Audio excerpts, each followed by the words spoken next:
You want to treat savings as a non-negotiable expense category. So where you have your rent and mortgage and insurance and car payment, you're going to put savings there. All right? You're going to put savings like it's an expense. Welcome to another episode of The Sharp Edge with Shiki, where we are elevating every aspect of life. If you have not yet subscribed, please click that red button. Yes, subscribe. I'm waiting. All right. So yes, if you have not subscribed, subscribe now, like and share so that others can enjoy the content. All right. As we wrap up March, we will be talking about budgeting, and whether you're a business owner or not, because I know we were focusing on entrepreneurship and business insight for the month of March, but whether you're a business owner or not, you can definitely find budgeting useful, right? So we will be talking about budgeting today. Effective budgeting is crucial for managing your finances. All right. So, saving money, achieving financial goals, all of that, you have to set a budget. So, today we'll be talking about some essential tips for creating and maintaining a successful budget. So, not just create it, because a lot of us will create it and then we do nothing after that. So, the first thing you want to do is track your expenses. So, before you create a budget, you need to know where your money is going.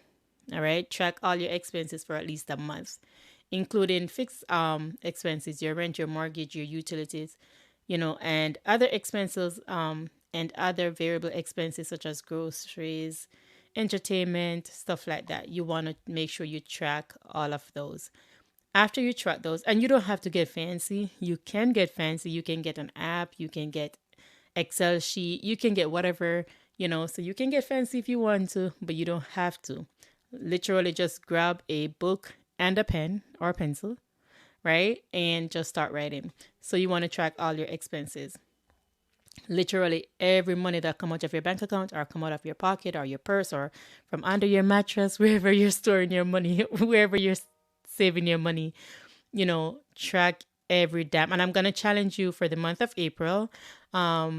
Track everything that you spent money on. So I would say either you use your phone. There are some most phones have like notes or some little apps or something that you can write on. Like I have a Samsung and I have like a Samsung Note, so I use that a lot. So whatever the iPhone users have, because I know most people are iPhone users, I think. Just keep track of everything that you spent your money on. Okay. So that's going to be your challenge for April. And that is the first step in creating a budget, is to know what you're spending your money on. After you do that, you want to categorize your spending, right? So organize your expenses into categories. So whether it was housing, whether it was transportation, whether it was food, whether it was movies, whatever it was, you want to organize those expenses, and this will help you identify areas where you might be able to cut back, right? So that is the goal. I have business owners who at the end of the month, when I go through their profit and loss and I said, well, you made 100,000 last month, these are your expenses, they'll be like, but I don't have that much money in my bank, right? Because you be spending little by little and you're not realizing how much you're spending. So after you track all your expenses, you're going to categorize your spending, and then you'll be able to identify where most of your money going, and how you can cut back or what you can cut back on. Then you're going to set realistic goals. We talked about this, I think, back in January. Define clear, achievable financial goals, right? So whether it's saving for a down payment on a house or a car, paying off a credit card, or even just building an emergency fund, because we all do need an emergency fund. All right. So if you do not have an emergency fund, this is your push to go get an emergency fund. And it's really just an account or a piggy bank or whatever it is, but you need to have money somewhere where you say, okay, this is my emergency fund. So you want to set clear goals for those. Make sure those goals are specific, measurable, attainable, relevant, and time bound. Remember that. Those are the SMART goals.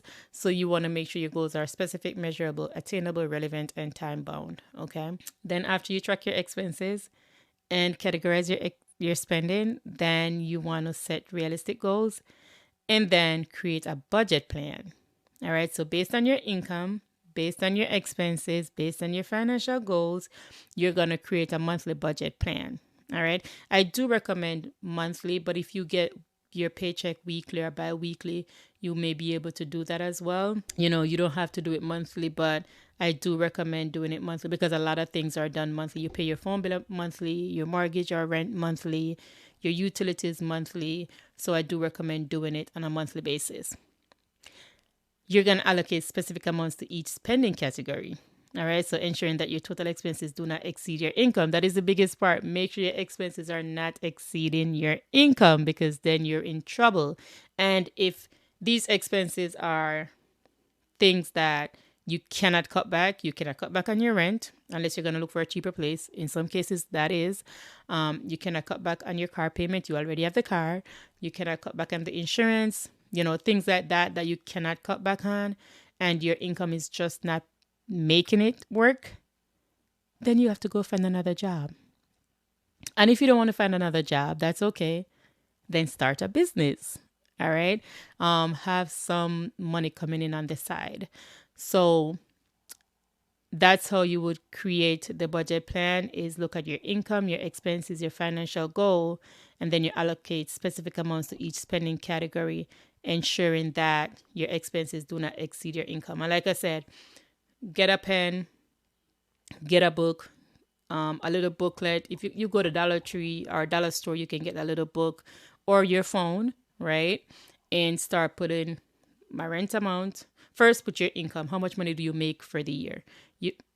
How much money do you make for the month? You put your income in one line, put the total that you make for the month. You put down your rent or your mortgage. You put down your insurance. You put down your credit card payment. You put down your car note if you have one. You put down your gas, how much gas it is to take you to work. You put on your cell phone bill. You put on your grocery. You put down your daycare fee if you have kids in daycare. Whatever it is, are your expenses, list all of them per month, right? And that's the first thing you're going to analyze and see, okay, can my income pay for all of this, right? Hopefully it can, but if it cannot, and as I mentioned before, get a side job, get a side gig, those things. And if you don't have a book to write your budget in, click the link below. I will link my journal. I have my Ready Set Goals journal, and it has a section for budget for each month. So that is also very useful. All right. If you don't want to get too techie, you can just purchase the journal. It's on Amazon. There are different things in there, but also a budget for each month. So you can use that for your budgeting purposes. Then you're going to prioritize savings. So you want to treat savings as a non-negotiable. You want to treat savings as a non-negotiable expense category. So where you have your rent and mortgage and insurance and car payment, you're going to put savings there. All right. You're going to put savings like it's an expense. You want to aim to save at least 10 to 20% of your income each month, if possible. I understand that's not possible for a lot of people, but a lot of people also, it's possible, and you guys are spending it on things that you don't have to spend it on. All right. So aim to save at least 10 to 20% of your income each month. Consider setting up automatic transfers to your savings account to make it easier. So I know a lot of banks, you can set it up where if you get paid, you can say take out 10% and put into your savings account. So you have your direct deposit hit your checking account. You can set it up to have 10% go into your savings account. Or even with your job, you can have two different accounts. So you can do 10% go to your savings and the remainder go to your checking, right? So that's one way to do it. Reduce unnecessary spending. Look for areas where you can cut back, such as eating out. For those of us who love to eat out, I am very big on budget. I maintain my budget, except if someone says, let's go eat. I'm like, okay, I'm ready. It's not in my budget, but I'm okay, kind of thing.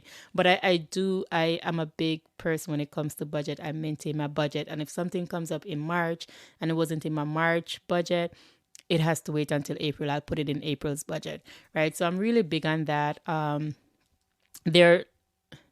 To be fully transparent, the eating out, if someone said, let's go eat out, usually I have a budget for like the kids for food for the week, because I have to drive past a McDonald's every day to pick them up from school, and they're always like, McDonald's, McDonald's. There are times when I do it. There are times when I said, no, wait until Friday. And on Friday, I'll treat them to McDonald's or whatever fast food. So I have a budget for that. But if someone called me to go out to eat, that's not in the budget because that's going to be a bigger bill, right? So that, and then whenever it's my birthday, I always splurge a little bit. All right. And it's not in my June's budget, but I'm going to go in my savings and splurge a little bit when it comes to my birthday. But reduce unnecessary spending. Look for areas that you can cut back. Like I said, dining, canceling unused subscriptions. So if you have Netflix, Hulu, Peacock, all of those, are you really using all of them? Are you? When was the last time you signed into Hulu or Peacock or Netflix or all the others that I don't know? Because I don't have any of those. My husband is usually the one that sign up for those. But look on those subscriptions. Are you using them? If you're not, cancel them. In Jamaica, we say every mickle make a muckle. So maybe $4.99 per month or $9.99 per month. It's adding up. All right.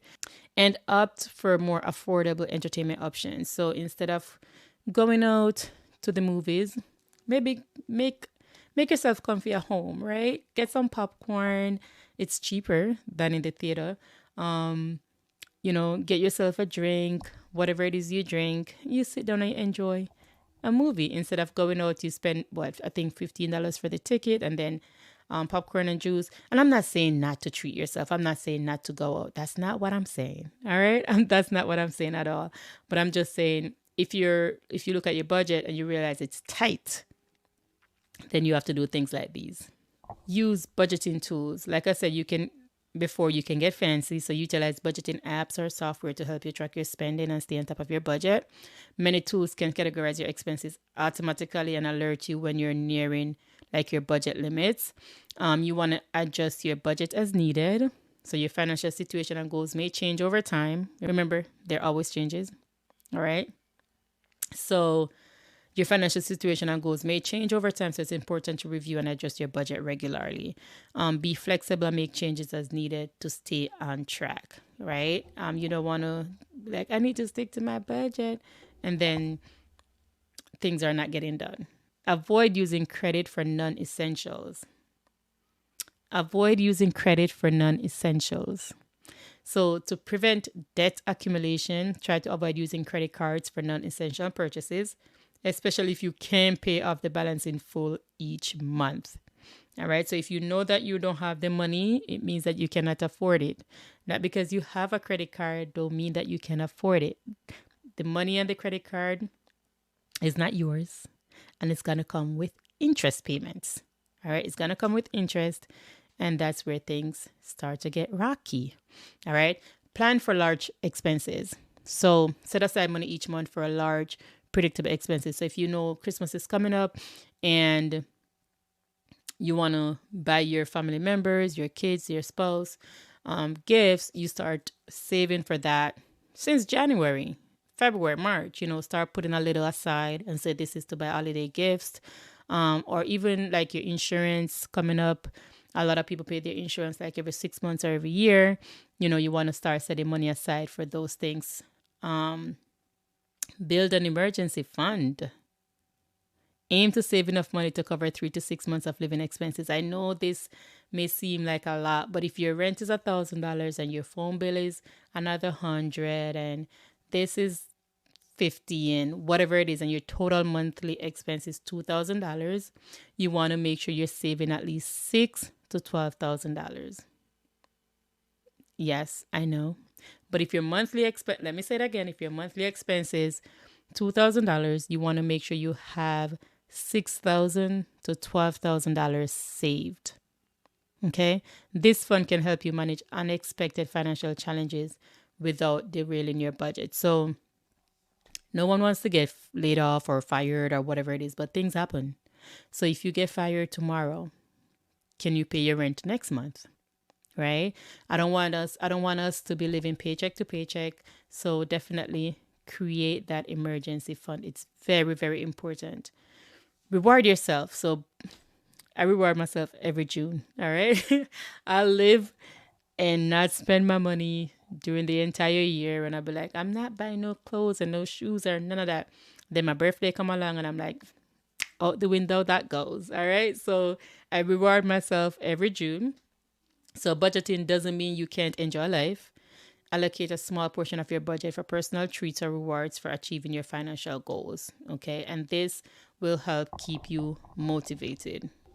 So remember, the key to successful budgeting is consistency and discipline.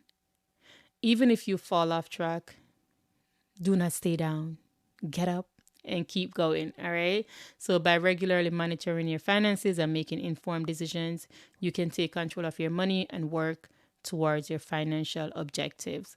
So, again, for the month of April, I'm challenging you to start with a budget. I think the first of, let me see, when is the first? The first is Monday.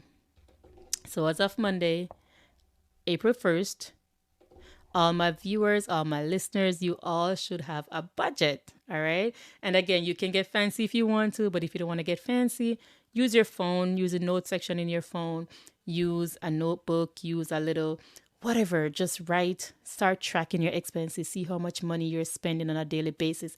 Every single time you swipe your card, every single time you take cash out, write it down. Do you promise? Yes. All right. So we're going to do that for the month of April. And the next 2 weeks is going to be super, super busy for me because, again, it's a tax season and I'm in the peak of tax season. So there won't be any new episodes in April. I will take April off and then I will see you guys back in May, which is Mental Health Month. And we will be focusing on mental health awareness in May. So I won't have any new episode, but if you didn't listen to all the episodes, this is your opportunity to get caught up before we start the next season. We could call it season, the next season in May. So this is your chance to get caught up with all the back episodes. I promise you those were some really great episodes.